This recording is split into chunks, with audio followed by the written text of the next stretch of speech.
Right now, crime scene tapes surround the DeKalb County neighborhood. Investigators have been out there working since late last night. And that's where we find Atlanta News First Don Shipman. He is live with the First Alert breaking news tracker where police have that area still roped off right now. Don, what do we know so far?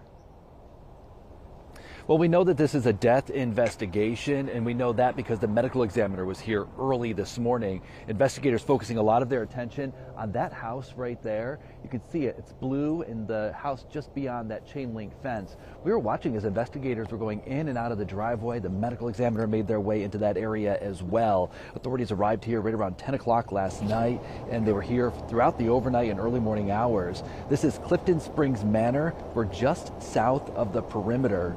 Crime scene investigators, we could watch them processing evidence throughout the overnight.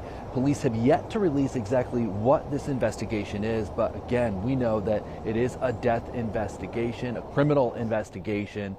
We're going to continue to follow this. Once we learn more, we'll pass that information along to you. We're live here in DeKalb. Don Shipman, Atlanta News First.